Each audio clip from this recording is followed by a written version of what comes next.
আপনারা জানেন 31st night সামনে চলে আসছে। এই 31st নাইটে কি আপনারা মদ খাবেন?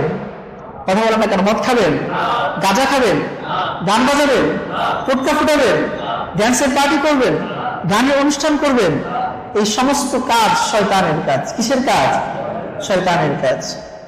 রিজসুম মিন আমালি শাইতান ফাজতানিবুহু লাআল্লাকুম তুফলিহুন।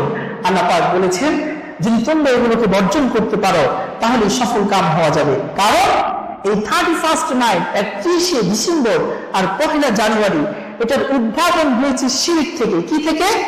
শিরক থেকে। রোমানদের একটি দেবতা জানুস, এই জানুস দেবতার নাম থেকে জানুয়ারি, এই জানুস দেবতাকে বরণ করতে গিয়ে তারা এই 31st নাইট উৎসবের উদযাপন শুরু করেছে।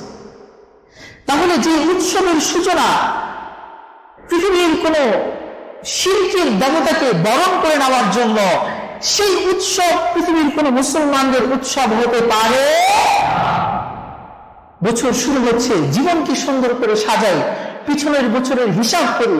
হাসিবু ক্বাবলা আন তুহাসাবু, আল্লাহর দরবারে হিসাব দেওয়ার আগে নিজেকে হিসাব করি। নামাজ পড়ার আগে করছি, কোরআন কতটুকু শিখছি, আমার আখিরাতের প্রস্তুতি কতটুকু গ্রহণ করছি। ওয়ামুতু ক্বাবলা আন তামুতু, মরার আগে প্রতিদিন একটু মৌতের কল্পনা করি। আজকে যদি আমি মরে যাই আমার কি হবে? পারবো না ইনশাআল্লাহ বন্ধুরা। তাহলে আমাদের কোন মুসলমানদের সন্তানদেরকে আমরা 31st নাইট উদযাপন করতে দেব? এলাকার মধ্যে যদি কোথাও কোনো বাদ্যযন্ত্রের অনুষ্ঠান হয়, আমরা যুবকরা সংঘবদ্ধ হয়ে তাদেরকে বুঝাবো। যদি না বুঝে মুরব্বীদেরকে নিয়ে তাদেরকে বুঝা সেই অনুষ্ঠান বন্ধ করে দেবো ইনশাআল্লাহ। আল্লাহ পাক আমাদের সকলকে এই নেক আমলগুলো করে আখিরাতের প্রস্তুতি গ্রহণ করার তৌফিক দান করুন। আসসালামু আলাইকুম।